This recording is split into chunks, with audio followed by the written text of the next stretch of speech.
Hello YouTube, Robin Hood Bricks here, and welcome to another edition of Fairground Fridays, and you'll find me very excited today for a couple of reasons. Now the first reason I'm very excited about today's video is that I'm joined by the Series 2 Circus Ringmaster, who is one of my favourite series minifigures of all time, mainly because of that facial expression, but also because of his natty get-up that he looks rather swish in, and his white whip and so on, that he uses to keep everyone else in the entire fairground in check. So I'm really happy for him to be here today. But the second reason is because he'll be joining me in creating what may well be the centrepiece of my motorised fairground, and that is a motorised Dodgems or bumper car ride. So I don't know which one you call it, a Dodgem or a motorised bumper car ride, and it probably would give the answer as well to your kind of tactics in that game, because I think if you're one of the people that rides in one of these little cars trying to avoid everyone else and try and see how far you can survive, then I think you're probably a Dodgems driver. Whereas if you're more of the type that tries to build up as much speed to absolutely smash into somebody else, giving them massive whiplash and and then laugh afterwards, then you're probably more of a bumper cars kind of guy. And I'll not tell you which one of those two camps I belong to, but you can probably guess. Now, if you're anything like me, then Dodgems are definitely one of the favourite sights and sounds of the fairground. I mean, who doesn't like Dodgems? Let's have a quick vote. Give us a bit of a scream if you don't like Dodgems. No, I can't hear a single one of you, so that means I've got a ringing endorsement of 100%, I suppose, to include this in my fairground. Now, a bumper car build has been done before, both as part of an official set by way of 41133 Amusement Park Bumper Cars of 2016, where, well, it was quite small, obviously wasn't motorised, and, well, also it's a friend set, so we're going to correct all those issues today. But also it's probably been done quite a few times in real life, maybe on YouTube, I don't know. I'm definitely not copying anyone that's done this before, in a sense, because, well, I'm making it all up as I go along. So this will definitely be a Robin Hood build where I'm going to add all of the Robin Hood bricks magic. So where should we start? Well, I think we need to get a really big base plate to start with, and then start defining the size of what we're trying to do here, and then we can get building.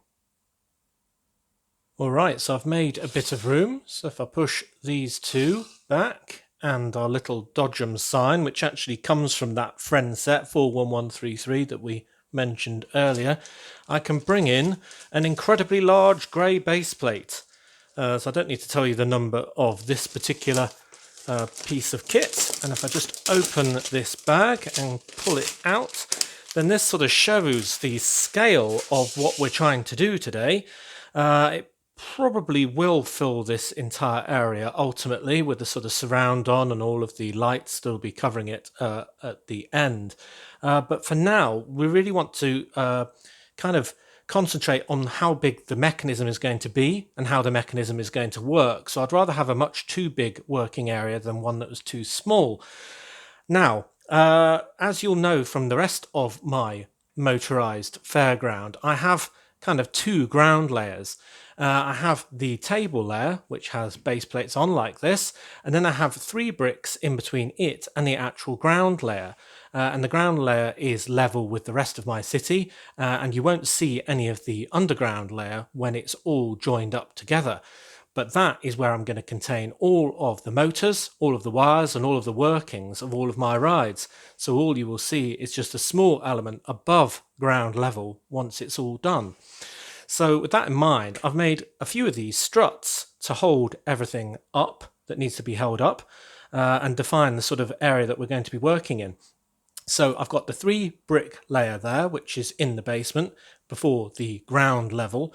And then I've got 2 more bricks to sort of represent the height that the ride is going to be above ground, which is kind of the bit that you kind of get up a couple of steps before you can get into a bumper car or something like that. So I thought I'd have 4 of these and I'm just going to roughly place them for now to sort of define the area with which I'm working in. And you can see on the other side, I've just added some tiles because they'll be supporting the kind of lift-offable area that the bumper cars are actually going to drive on. So the driving surface is going to be way up here, but only a little bit above actual ground level. So hopefully all that makes sense. And then for the actual driving surface itself, I need something that's smooth both on the top and the bottom. So I can't use those rather large tiles or even a tile combination like in that Friends set, because although they'll be smooth on the top, they won't be very smooth on the bottom. And the reason why I need it smooth on both surfaces is because of how we're going to motorize these individual bumper cars, and that's using the power of magnets. So we're basically going to have a small magnet on the underside pulling along something like this, which is from a fridge magnet type set, like 852552, where you get minifigures sort of on fridge magnets, so you can have them decorating your kitchen.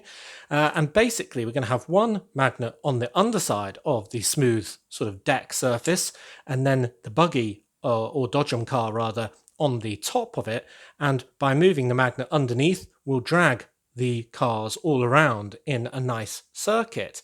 So that's roughly how it's going to work. So what is about this size in dimensions and is smooth both on the top and the bottom? Well, a road plate, of course. And the road plate that's got the most sort of smooth surface on, or the fewest studs, is a crossroad. And that is quite convenient because they're the ones that usually people have too many of. Now, I could use this as the surface just like that, and this is where I need to get the sort of positioning of my outside brackets right. Oh, that one was right by chance. Yeah, I don't want all these road markings showing because, well, they look like a road. So I could try and take them off by using some sort of abrasive method, or much more simply, I could just turn it upside down. And then that makes a really nice surface, I think, for my ride to work on. So because this is all one piece, I won't have any joins, it'll be really easy to sort of lift off and put back on and so on. And I think it's a really good size to have a few quite decent sized bumper cars all going around bumping into each other. So you can see it's going to be quite a significant sized ride. And basically how it's going to work, if I just sort of demonstrate by putting one of our bumper cars on the top and the magnet underneath, is that when these move in a circle, it's going to drag the bumper car in a circle, and well, they'll all be at different stages, and there'll be several bumper cars moving at once, all doing a different part of the circuit, and it should look really good. So that is the master plan. So now we've got our dimensions, we kind of know the area that we've got to work in. We've kind of got to keep it below about that high, and we've got our four sides. So really now we need to focus on what the mechanism itself is going to be, which is going to be a combination of sort of gears and chains and all the rest of it to make those magnets move around in the pattern that we want. Now, the number one priority for the mechanism that's going to be encased within this area that we've now defined is that it's very reliable. Because once all this is built up and the ground level's kind of here and we've got the surface on and it's all got all of the superstructure on, all of the sort of building that's on top of the surface, then it's going to be really hard to get at. So I don't want the chain sort of popping off every 2 minutes and me having to take the ride almost entirely apart just to sort of fix it each time. I don't want to have to tinker with it all the time either. So the number one requirement for me is that it works for long periods of time, whilst I'm filming, or just enjoying it going round and round without breaking. So yeah, that might be easier said than done, but that's definitely the priority. Now, whatever we do, we're going to have a kind of belt or a chain sort of running around in a lap, and that's going to have the magnets on, so they'll effectively go around on that chain and take the Dodgems with them. And that will be basically going around a kind of a course made up of gears. So this would make a sort of pentagram type shape. Now, there are several different chains we could use to do this. We could use the bigger toothed gears and use a really big chain like this, but its weakness is that it doesn't really bend back on itself. So it'd be a very sort of circular track if we used it, and I want it to have a bit more of an interest rather than just all of our Dodgems going around in a circle, all like they're in a big convoy. So I'm not going to use this, even though the benefit of this is it's very sort of sturdy, so that's sort of a good point about it. But anyway, so what I'm going to use is this very flimsy, by comparison, small chain, and this is the same chain that I've used on my vertical drop ride, the Venus Fly Drop. And well, it's very flexible and it will go both ways, but that means it can bend like this as well, so it can kind of pop off where it's supposed to go, going around all these gears if you get the tension too high, or definitely if you get the tension too little. And what makes it even more complicated is that when we've got kind of magnets attached to this, the magnets will want to be clinging very firmly to the bumper cars that are on the surface above. So we have to kind of have this chain very flush with the underside of our crossroads base plate, because otherwise they'll kind of pull up to try and get closer to the bumper cars themselves, and they might even pull off our gears that way as well, causing a sort of derailment, so to speak, of the whole process. So I really don't want any of those to happen. So really, if we're going to have this, everything has to be exactly the right sort of height in comparison with itself and in comparison with that top layer. So we're going to probably have to build these gears and up quite high on pedestals so they're exactly the right height. Now, as for the magnets themselves, you saw I had some very small, very powerful rare earth magnets, and you must be very careful with these if you're going to use them. So a bit of a sort of health warning. If somebody were to swallow these, such as a younger sibling or something like that, it would be very bad indeed. They are quite dangerous because they're so strong, you just probably would never get them out of your system without surgery. And that is a really serious thing. I'm not joking at all with that. So do be very careful with these, especially if you get ones that are even smaller than this. So I'm keeping mine firmly attached to the other magnet so it doesn't go rolling around and get loose. But anyway, that needs attaching, essentially, the underside one, to these pieces. And for that, I'm going to have to use Craggle. Oh, phew, I thought they were after me. So I'm going to have to use Craggle or super glue to attach it to the chain. And I figure to make that a little bit easier on myself, I'll use this other type of chain, which is very similar in that it connects with the one we just looked at. But essentially, it's got a bit of kind of an arm that we can help to glue basically these magnets on. And then we'll have one of these kind of every, say, 20 chain pieces or something like that, and that will drive around one of the bumper cars. So it'll kind of be like that, except there'll be a magnet attached to this bit by glue. So there are a couple of compromises in this build already, and you'll have noticed them, and you're probably typing a comment as I'm speaking right now. Yes, we are going to be using super glue. And we are going to be using, at least for the bottom part, a magnet that isn't Lego official piece.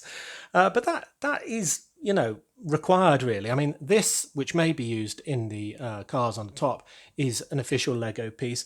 But really there just isn't an alternative that I can use on the underside that's small enough or powerful enough.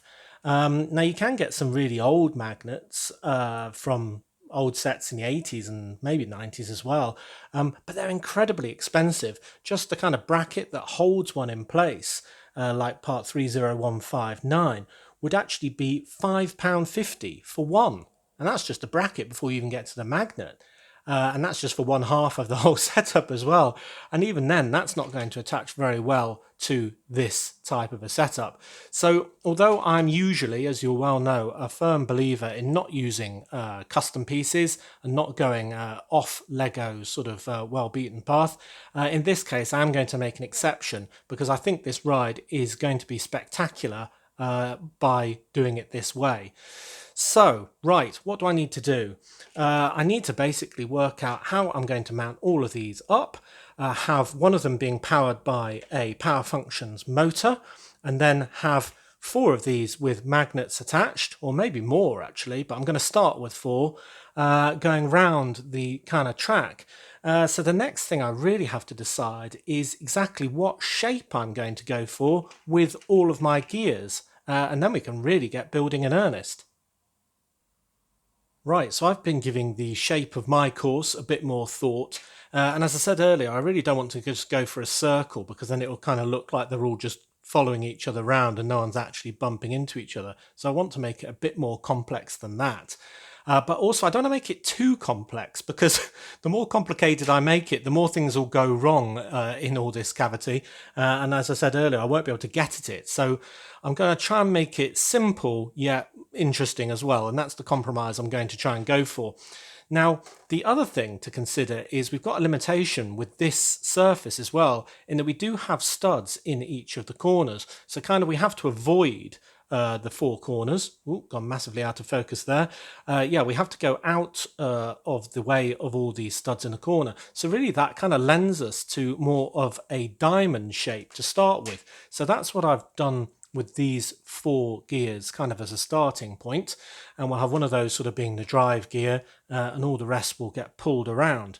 Now that is essentially a circle, or well, a square turned a little bit. So to make it a lot more interesting, I thought I'd kind of make maybe the gap between 2 of them a bit more pronounced, and then maybe have something like this on the inside. So basically the track would go around the outside of that, and then into here, and then back out again before doing that. So it kind of be a Pac-Man shape if you think about it, with that being the body of the Pac-Man coming right in at a sort of sharp angle to go around this wheel.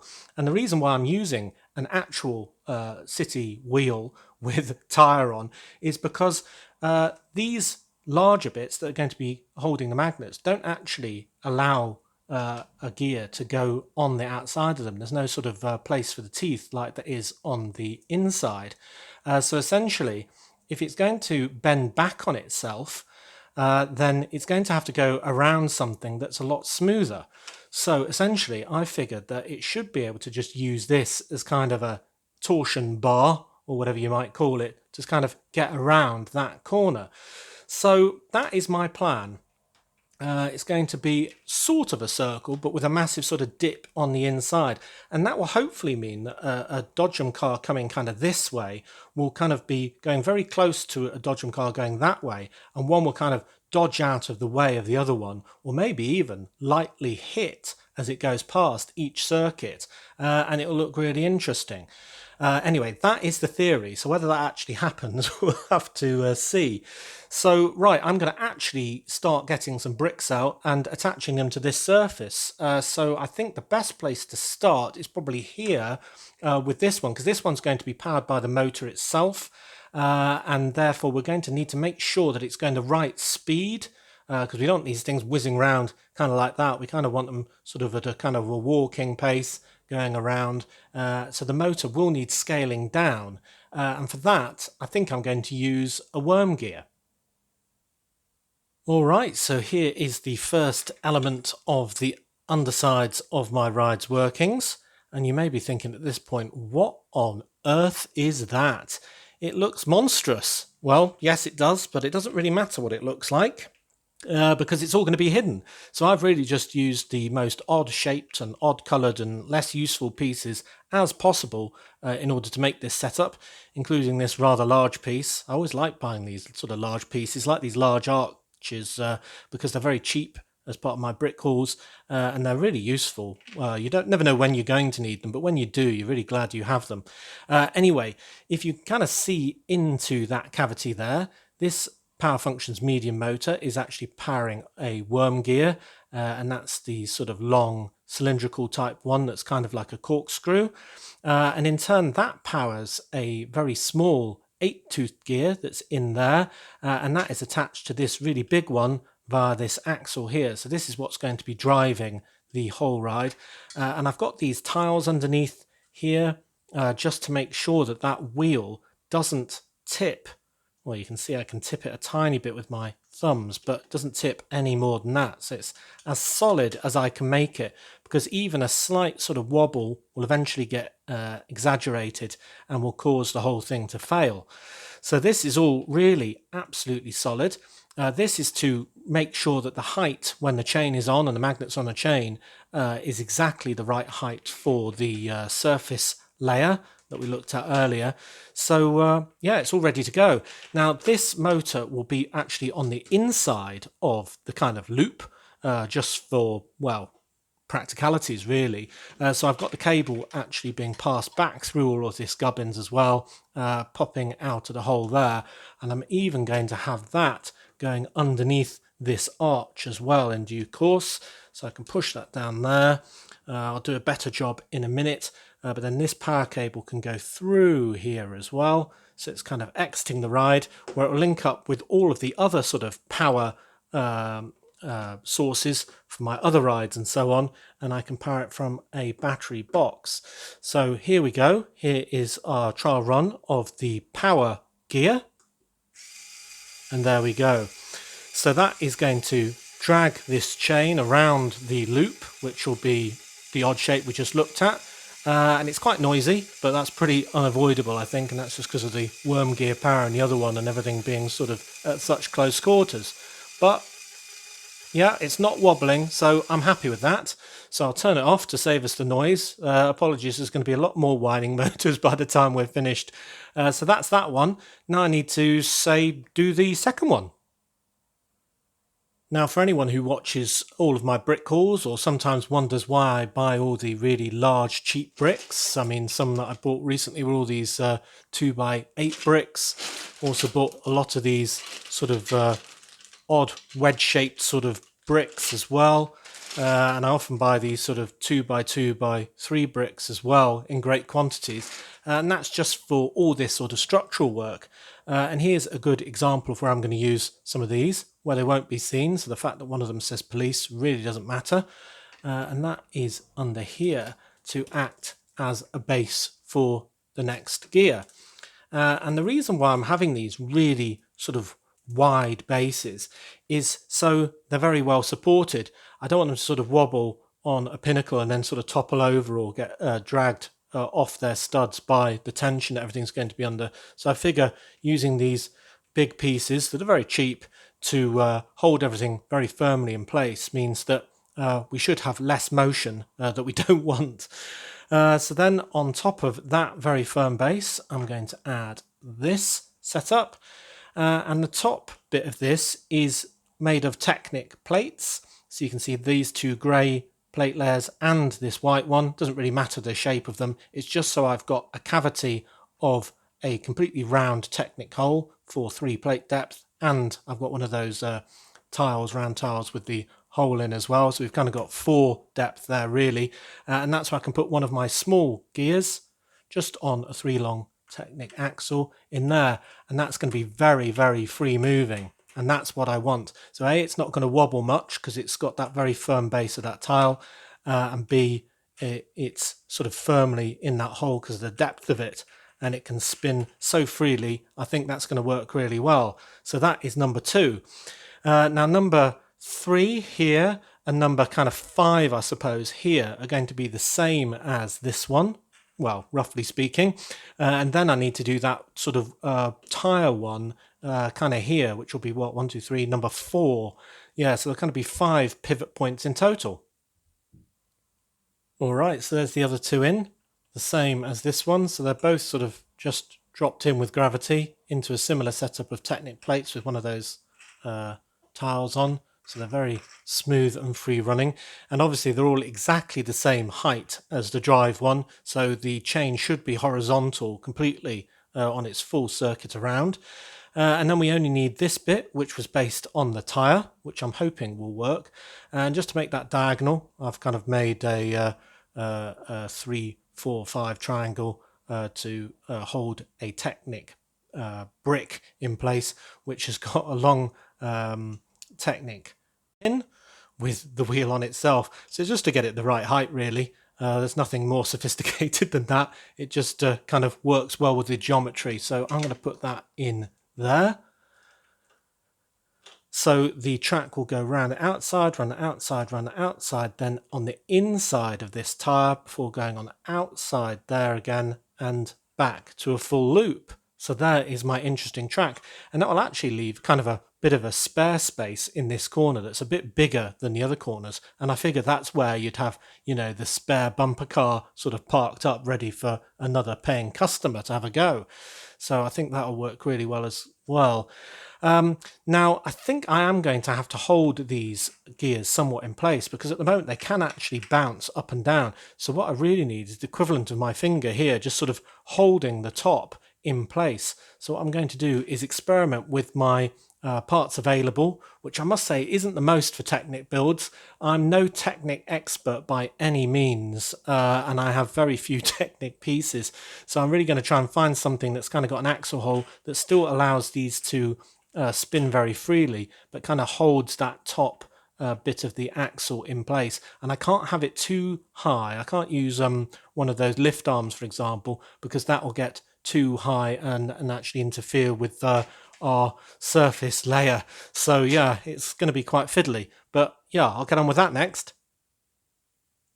Right, so this has proven incredibly fiddly, but I think I've worked it out now, even if the method I've used is a bit unconventional and very brightly coloured, but it is actually quite simple, really.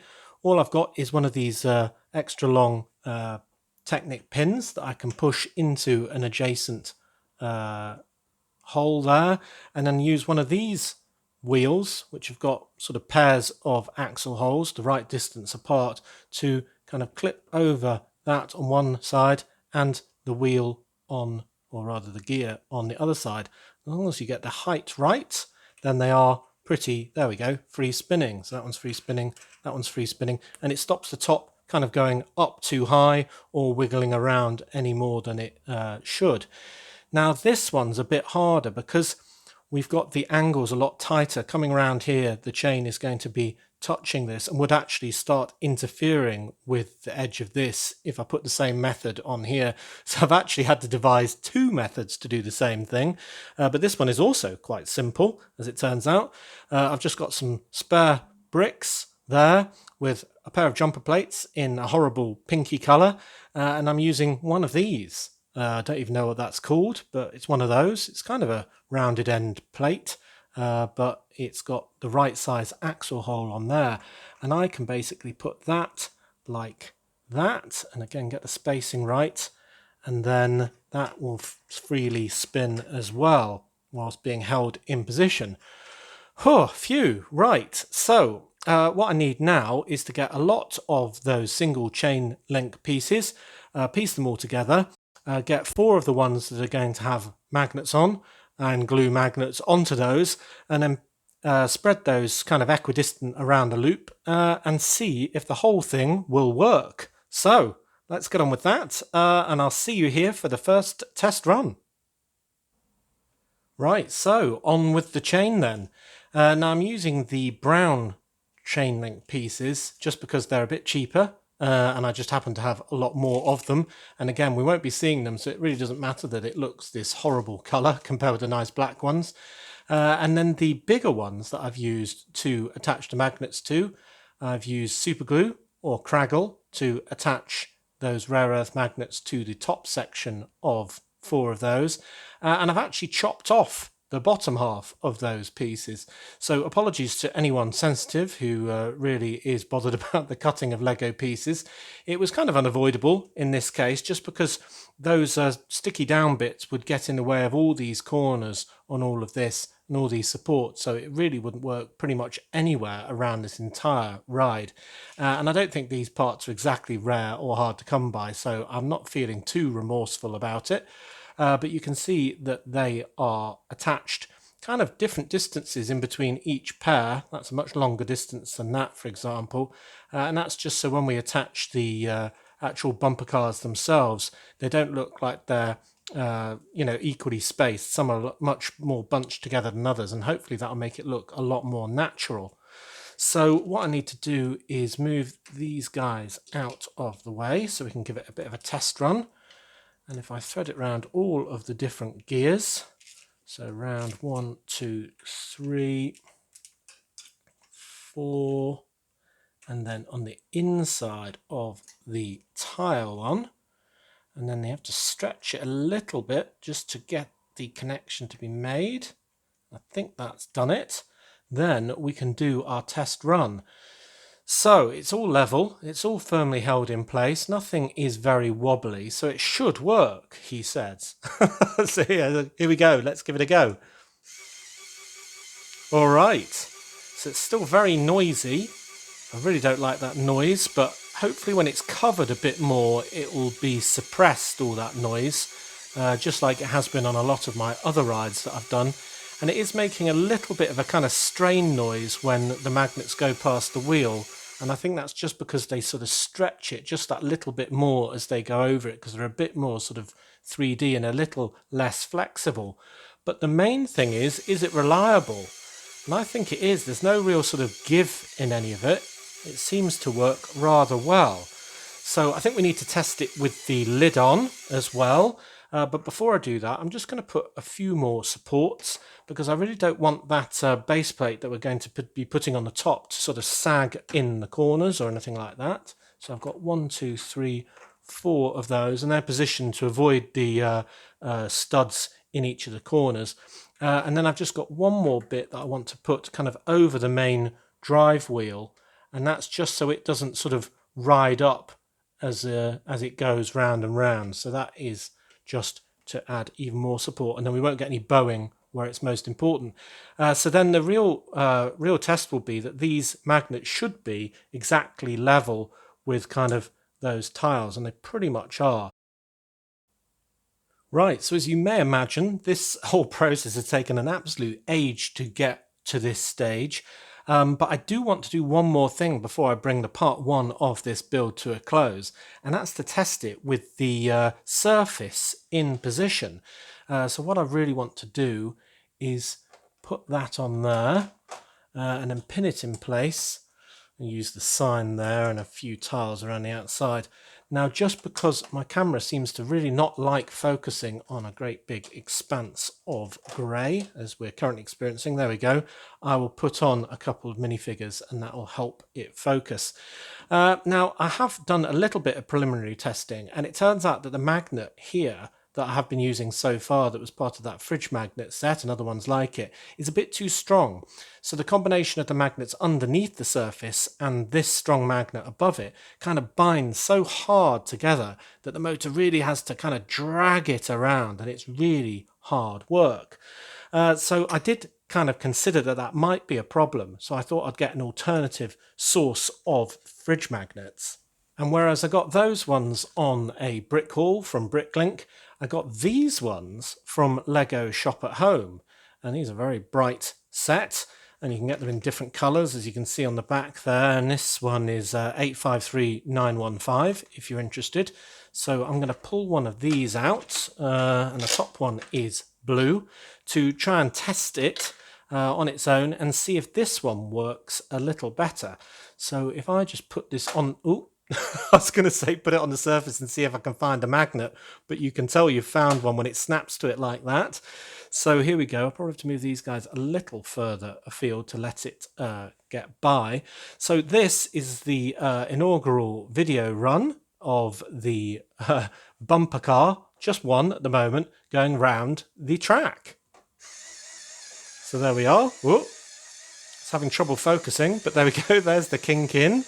And it goes around there, bounces off that side, keeps going around, hits the Ringmaster, and it's quite pleasing. It's doing a lot of sort of turning on the spot while it's going, which is really good fun. Like then. So I think this ride is going to look really great when we've got 4 of these buzzing round. They look, oh, sorry Ringmaster, they look like they're bumper cars themselves. And, ooh, come on camera, focus. There we go. And they're all bashing into each other. I think that would be really great. But as for today, I think we're going to have to call it a day and leave it there. So tune in next week for the second part. Well, I do wonder now if you understand better my excitement at the beginning of this video, and maybe you're as excited as I was then to see part 2 right now. But we are going to have to leave it there, unfortunately, because I have run out of time. Getting all this technical stuff just takes absolutely ages, and we've even had the added problems of having to glue magnets onto things and stuff like that. So yeah, it has taken a while. But as always, thank you very much for watching. It is appreciated. Do remember to like, comment and subscribe for more awesome LEGO videos. And if you value this channel, there are many ways in which you can support it. Do check out the links in the description below. And next time on Robin Hood Bricks, we'll be back in the city for another LEGO City update on Monday, Brick Hall on Wednesday, and then we'll do part 2 of this, I promise, next Friday. See you then!